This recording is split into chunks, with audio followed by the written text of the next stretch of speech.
Magandang araw na muli mga boss. Ang problema nito, pag tumatakbo siya, may mga time parang kakadyot. Yung power niya ba parang napuputol. Pag ganyan, ang una kong ginagawa, sinecheck ko kagad itong fuel filter niya. O kaya papalitan ko. Pwedeng meron yung tubig o kaya marumi yung fuel filter. Sa pagtanggal naman ng fuel filter nito mga boss, madali lang. Unahin mong tanggalin yung dalawang fuel hose niya. Gagamit ka dyan ng plier kasi may clamp yan. Tapos yung dalawang socket wire, tatanggalin mo rin. Kung nakita nyo, pakisub nyo na lang. Yung una kong tinanggal na socket wire, yung sa ibabaw. Tapos dito naman sa tagiliran niya, sa baba, sa housing, may isa pang socket wire, tinanggal ko na rin. At dito naman sa fuel filter niya, nakaroskas lang yan. Pihitin nyo lang pakaliwa.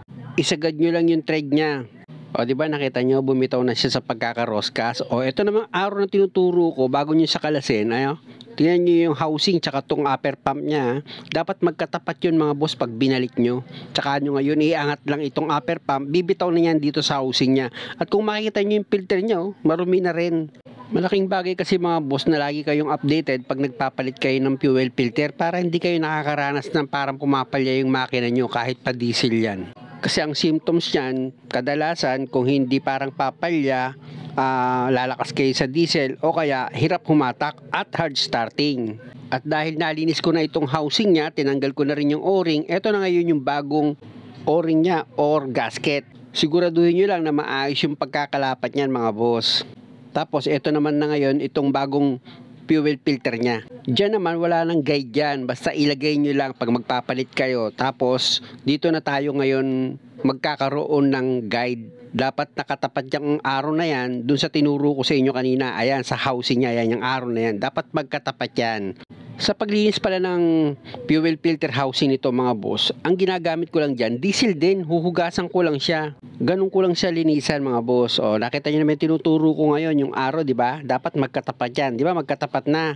Ang susunod mong gagawin, humawak ka dito sa ibabaw ng fuel filter housing mo, tsaka mo ngayon itukod dito sa tuhod mo. Tapos idiin mo ngayon siya para itong upper pump mo, pumasok siya dito sa housing. Ang magsisil lang naman sa dalawa na yan, yung upper pump mo, tsaka sa housing, is yung o-ring na nilagay mo. Ayun lang ang nagsisil dyan, kaya hindi yan tatagas o di magkakaroon ng singaw.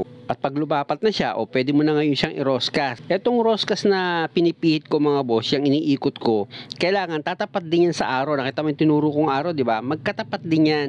Halimbawa, hindi pa tumapat sa araw itong sa roscas mo. Kasi may araw din yung roscas mo, di ba? O itukod mo ulit sa tuhod mo, tsaka mo ngayon idiin. Para yung thread niya, lumapit pa at may lock mo na itong roscas niya. Mapapansin mo yan pag nag-lock yan mga boss, tutunog yan eh. Tapos makikita mo tapat na yung araw. O ayan o, di ba? Tapat na siya. O, tapat na yung tatlong araw na yan. At dahil okay na, pwede mo na ngayon ilagay yan. Pero ituro ko muna sa inyo kung saan nyo siya ipapa-slide. Nakita nyo yung tinuturo kong yan. Nakita nyo, yan yung bakal na yan. Oh. Yan yung parang nakaano na yung wall. Yan. Diyan mo ipapa-slide itong fuel housing mo.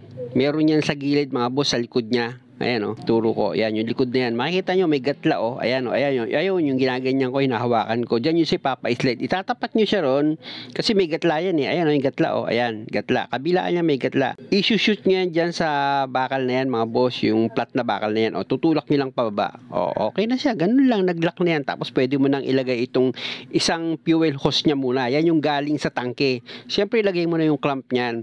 Tapos, ipapump mo ngayon itong fuel filter mo. Ayan o, yung fuel filter pump mo, ipapump mo yan. O. Pag buo na yung diesel na lumalabas niyan mga boss, ibig sabihin yan, wala na yung hangin. Kasi mapapansin mo naman yan, pag diniin mo yung pump, matigas. Na kahit itulak mo, hindi na siya bababa. At dahil okay na, ilagay mo na ngayon yung isa pang fuel hose. Yan naman yung papunta ng makina. Tapos ilagay mo na yung mga socket wire niyan. Unang socket wire sa baba, ito naman yung sa taas. O, di ba? Nakabit mo na yung dalawang socket wire. Tapos yung clamp naman dito sa fuel hose mo na isa pa. Ayan. Dahil sa matigas itong clamp niya, gumamit ako dyan ng plier para mailagay ko dito sa isa pang fuel hose. At pag okay na yung pagkakalapat ng mga clamp, ipump mo siya ulit. Kailangan tumigas yan mga boss ha. At kung sa palagay mo okay na, pwede mo nang testingin yung makina, start mo na. Ngayon lang style mga boss kapag meron kayong ganitong klase na sasakyan.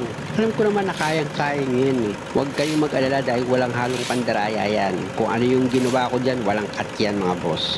Dahil lang nasa ako, matuto kayo. Maraming salamat na muli mga boss sa panonood. Sana huwag nyo naman kalimutang mag-subscribe sa channel ko. Salamat!